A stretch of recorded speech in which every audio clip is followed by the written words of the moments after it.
రవి మేడూరు గారు, మనం చూసాం గత చెప్పండి. ఏడాదిన్నరగా అంతర్జాతీయ లెక్కల ప్రకారం దాదాపు లక్షకు పైగా ఐటీ ఉద్యోగాల్లో లే ఆఫ్స్ జరిగాయన్నది ఒక అంచనా. కానీ ఒరాకెల్ అంటే ఒక దిగ్గజ సంస్థ కూడా ఒకే స్ట్రైక్తో 30,000 మందిని తొలగింపు అనేది ఇప్పుడు హాట్ టాపిక్ అవుతోంది. మరోవైపు యుద్ధం వేళ ఈ ఐటీ కంపెనీలకు సంబంధించి జరుగుతున్న చర్చ కూడా మనం వింటున్నాము. ఐటీ భవిష్యత్తు ఏం కాబోతోంది? ఈ ఒరాకిల్ 30,000 ఉద్యోగుల తొలగింపు అన్న అంశం ఎలాంటి సంకేతాన్ని పంపుతోంది? ఆ, నమస్కారం అండి, అందరికీ నమస్తే సార్. నమస్కారం. ఈ ఒరాకిల్ 30,000 మందిని ఒక్క వేటుతో తొలగించడం అనేది ఇక దురదృష్టకరం.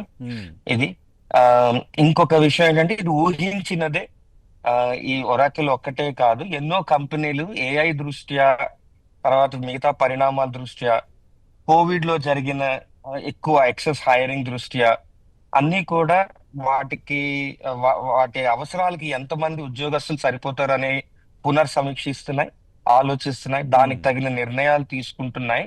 అది నా దృష్టిలో ఇది ఏఐ వలన మాత్రమే ఇన్ని ఉద్యోగాలు పోయాయి అని అనడం అనేది కరెక్ట్ కాదండి, సమంజసం కాదు.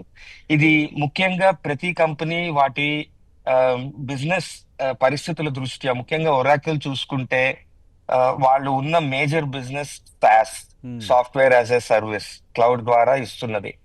ఇప్పుడు మీరు ఇంతకు ముందర వినే ఉంటారు, సాసోకాలిప్స్ అని అంటారు అవును ఇంగ్లీష్ సార్. లో. అంటే ఏంటి, ఒక ఉపద్రవం. అపోకాలిప్స్ అంటే ఒక ఉపద్రవం. సాస్ ని ఒక ఉపద్రవం వచ్చి తుడిచిపెట్టుకుపోతుంది అనేది ఒక వివాదం, ఒక ఒక అంశం. అది సత్య నాదెల్లా గారు కూడా ఒకసారి అన్నారు సాస్ ఇస్ డెడ్ అని. అయితే అతని మాటలు కొంచెం వక్రీకరించి అనుకున్నారు. పూర్తిగా అంటే సాస్ ఇస్ డెడ్ అంటే సాస్ పోతుంది అని కాదు. సాస్ యొక్క ముఖ్యమైన విషయం ఏంటి అంటే, ఎన్నో కంపెనీలకి అవసరమైన సాఫ్ట్వేర్ ని నేను క్లౌడ్ లోని దాన్ని హోస్ట్ చేసి అందరికీ ఒకేలాగా నేను అందించడం అనేది సాస్ యొక్క ప్రోడక్ట్ అండి. ఓకే. అయితే ఇప్పుడు ఏఐ ద్వారా ప్రతి వాళ్ళు సాఫ్ట్వేర్ అనేది అతి తక్కువ ఖర్చుతో వాళ్ళకి నచ్చినట్టుగా, వాళ్ళకి తగినట్టుగా దాన్ని సృష్టించడం చాలా సులభమైంది. అంటే the cost of writing software zero అయింది. ఇప్పుడు ఇప్పుడు ఆ కారణంగా ప్రతి కంపెనీ కూడా వాళ్ళకి కావాల్సిన సాఫ్ట్వేర్ వాళ్ళే తయారు చేసుకోగలిగినప్పుడు క్లౌడ్ నుండి ఆఫర్ చేసిన SaaS కి డిమాండ్ ఉండబోతుందా అనేది ఒక అంశం. ఓకే.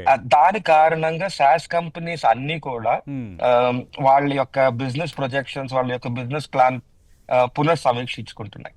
అవి చూస్తున్నాయి, మాకు ఇంతకు ముందర జరిగిన గ్రోత్ ఉంటుందా ఉండదని. ఇంకొకటి ఏంటి అంటే, ఆ, వీళ్ళు ఆఫర్ చేసే లైసెన్సింగ్ చాలా క్లిష్టమైన లైసెన్సింగ్ సాసి తర్వాత ఒక విధంగా ఆ, ఎక్కువగా కూడా తీసుకుంటున్నారు.